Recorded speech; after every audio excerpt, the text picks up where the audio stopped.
I was the most outspoken atheist in Sao Paulo. That's not an exaggeration.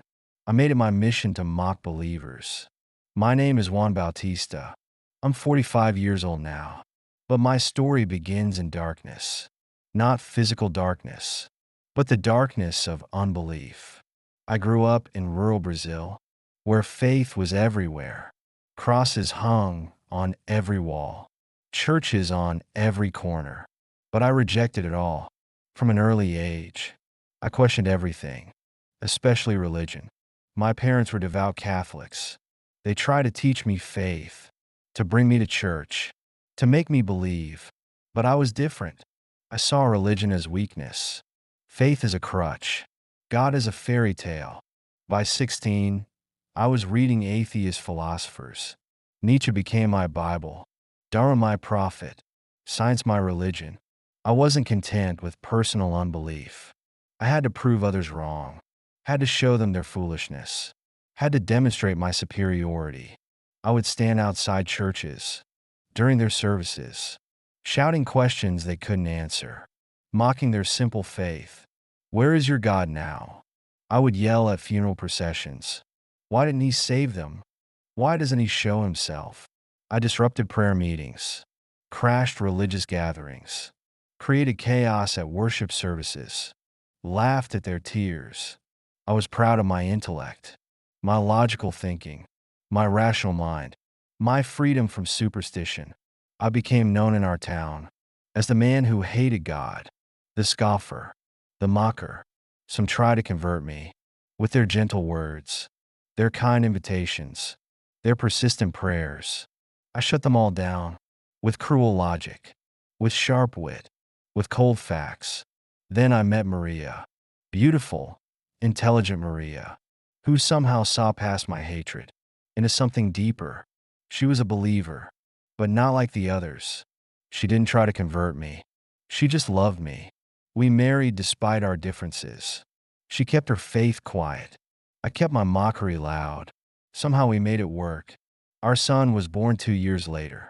Perfect little Miguel, with his mother's gentle eyes and his father's strong will. Maria wanted him baptized. I refused absolutely. No son of mine would bow to superstition. She prayed in secret for both of us, never pushing, never demanding. Life was good then. My business prospered. Our home was peaceful. Our future bright. Until that night. The night everything changed. The night the angel came. The night of the warning. I was working late in my home office when I heard Maria scream from Miguel's room. I ran upstairs, found her trembling by our son's crib, her face white with fear. An angel, she whispered. It was right here, standing over Miguel. It spoke to me. I laughed at her fear, dismissed her vision, blamed it on stress or too much religion. But she grabbed my arm, her eyes wild with terror, and repeated the angel's words, words that would haunt me forever. I will take your son, and it's not his fault, but because of his father's heart, his father's unbelief. I mocked her fears, told her to sleep, said it was just a dream, a religious fantasy. But something felt different in the room that night, a heaviness, a presence. I couldn't sleep, kept checking on Miguel, watching his peaceful breathing, his innocent face. 3 days later, he developed a fever. Nothing serious, we thought, just a common cold. But within hours, his temperature soared, his breathing labored, his little body burning. We rushed him to the hospital. The doctors were puzzled. Tests showed nothing. Yet he grew worse. I held him in my arms. As machines beeped, as nurses rushed, as doctors consulted. Then suddenly, his body went limp. His breathing stopped. His heart failed. The doctors tried everything for 45 minutes, but they couldn't bring him back. My son was gone. I held his lifeless body, and for the first time in my adult life, I felt utterly powerless. All my arguments, all my logic, all my mockery meant nothing now. Maria didn't blame me. She just prayed, silently, Constantly. The funeral was small, just family, and a few friends. And the priest I had mocked, he came anyway, offered words of comfort that I didn't want to hear, couldn't bear to accept. The days that followed were a blur of pain, of emptiness, of rage. I threw myself into work, trying to forget, trying to numb, trying to survive. But the angel's words kept echoing in my mind, in my dreams, because of his father's heart, his father's unbelief. The words haunted me day and night. I started drinking to silence the voices, to dull the pain, to forget the warning. Maria watched helplessly as I spiraled down into darkness, into despair. 3 months after Miguel's death, I was in my office, working late again, trying to stay busy.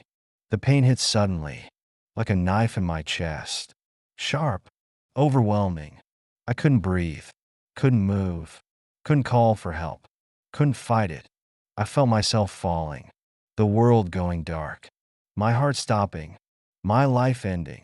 Then something strange happened. I was looking down at my own body on the office floor. I could see everything with perfect clarity, but I wasn't in my body. I was floating above it. Before I could understand what was happening, a force pulled me downward, not to the floor, but through it, into darkness, infinite darkness. The descent was terrifying, falling through space, through time, through reality itself. Then I heard them, the screams, the wails, the endless agony. I was in hell, not a metaphor, not a symbol, but the actual place. The stench was overwhelming. Death, decay, despair. Shadows moved around me. Dark figures, twisted shapes, demonic forms. I saw people I had known who had died years before, their faces contorted in eternal torment. They reach out to me, begging for help, for mercy, for escape. But there was no escape, no relief, no hope, no end. The demons noticed me, their laughter echoing through the darkness, through my soul. They showed me things, terrible things, my mockery of believers, my scorn for God, every cruel word, every harsh action, every proud thought played before me. I saw the pain I had caused others, the faith I had weakened, the souls I had hardened, and I understood, with horrible clarity, the weight of my unbelief, the cost of my pride. This was justice. This was truth. This was eternity. Without God. Then suddenly, everything changed. A light appeared, not a dim glow, but blinding brightness. It cut through the darkness, like a sword, through the shadows, through the despair. The demons fled, their screams of terror, echoing through hell. As the light approached, then I saw him, Jesus Christ, the one I had mocked, the one I had denied. His face shone like the sun, his eyes blazed with holy fire, but also with love, infinite love, unexplainable love, undeserved love. He didn't speak at first, just looked at me with eyes that knew everything about me, every thought, every word, every action, every sin. But there was no condemnation, only sorrow, only compassion, only love. Then he spoke, his voice like thunder, yet gentle as a whisper. Juan, just my name, but it contained all truth, all reality. You have seen, he said, the path you chose, the destination of pride, the end of unbelief. I couldn't speak, couldn't move, couldn't think, could only listen. But I have heard the prayers of your wife, the cries of your heart, the pain of your loss. He extended his hand, scarred from the cross, reaching toward me, offering hope. You have a choice now, life or death, light or darkness, truth or lies. I reached for his hand, without hesitation, without doubt, without pride. The moment I touched him, everything changed. We were no longer in hell, but rising through light.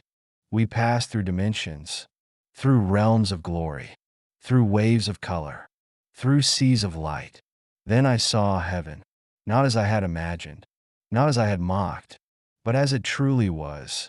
Streets of pure gold, walls of jasper, gates of pearl, light everywhere.